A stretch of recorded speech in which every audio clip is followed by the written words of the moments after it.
మంతిని నియోజకవర్గం. మంతిని 8వ డివిజన్ కార్యాలయం మరియు పెద్దపల్లి జిల్లా కేంద్రంలోని సూపరింటెండెంట్ సర్కిల్ ఆపరేషన్ కార్యాలయం ఎదుట తెలంగాణ విద్యుత్ artisan employees union joint acting committee ఆధ్వర్యంలో విద్యుత్ ఆర్టిజన్ అన్మ్యాన్డ్ పీస్ రేట్ కార్మికుల నిరవధిక సమ్మె దీక్ష శిబిరాన్ని ఆయన సందర్శించి సాంఘీభావం తెలిపారు. ఈ సందర్భంగా ఆయన మాట్లాడుతూ కాంగ్రెస్ పార్టీ మార్పు పేరుతో అన్ని వర్గాలను మోసం చేసిందని, గత 28 నెలలుగా ఇబ్బందులు పడుతుందని అన్నారు. కాంగ్రెస్ పార్టీ అధికారం కోసం ఏ విధంగా ఉంటుందో, అధికారం వచ్చిన తర్వాత ఏ విధంగా ఉంటుందో 18 ఏండ్ల ఓటు హక్కు కలిగిన వ్యక్తి 50 ఏండ్లు వరకు గుర్తుండే విధంగా పరిపాలన చేయడం అద్భుతంగా భావించవచ్చన్నారు. దేశంలో పద్మశ్రీలు, పద్మవిభూషణ్లు అవార్డులు సేవలు చేసే వారికి మాత్రమే ఇస్తారని, కానీ ఇంద్రమ్మ మార్పు పేరుతో, ఇంద్రమ్మ ప్రజాపాలన పేరుతో మోసం చేస్తున్న కాంగ్రెస్ పార్టీకి ఈ అవార్డు ఇవ్వాలని ఆయన అన్నారు. గ్రామంలోని కార్యకర్తల నుంచి రాహుల్ గాంధీ వరకు ఈ విధంగానే వ్యవహరిస్తున్నారని, మహిళలకు 2500 ఇవ్వకుండా ఇచ్చినట్లు బీసీ రిజర్వేషన్లు ఇవ్వకుండా ఇచ్చామని చెప్తున్నారని అన్నారు.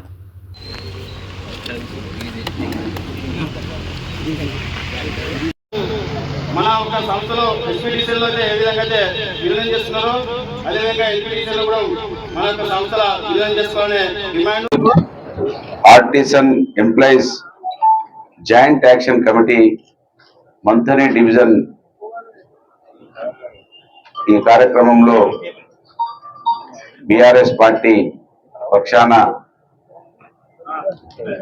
విద్యుత్ అన్మ్యాన్డ్ ఆర్టిజన్ ఫిష్ రేట్ కార్మికుల సమస్యల సాధనకై వారు చేస్తున్నటువంటి ఈ నిరవధిక దీక్షకి మద్దతు పలుకుతూ వారి సమస్యలు వెంటనే ప్రభుత్వం స్పందించి పరిష్కరించాలని ఈరోజు జరుగుతున్నటువంటి చర్చలలో అవి పూర్తి కావాలని బీఆర్ఎస్ పార్టీ పక్షాన డిమాండ్ చేస్తూ, కాంగ్రెస్ పార్టీ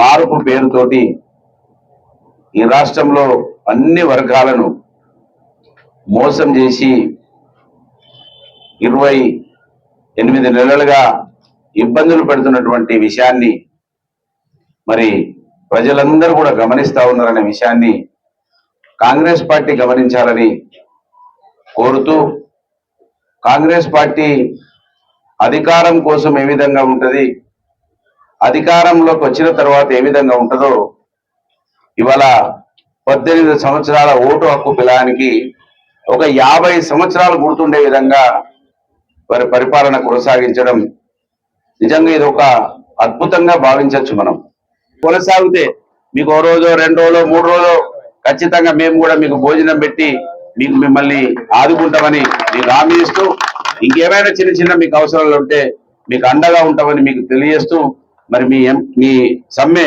విజయవంతం కావాలని ఆకాంక్షిస్తూ సెలవు తీసుకుంటున్నా. జై తెలంగాణ.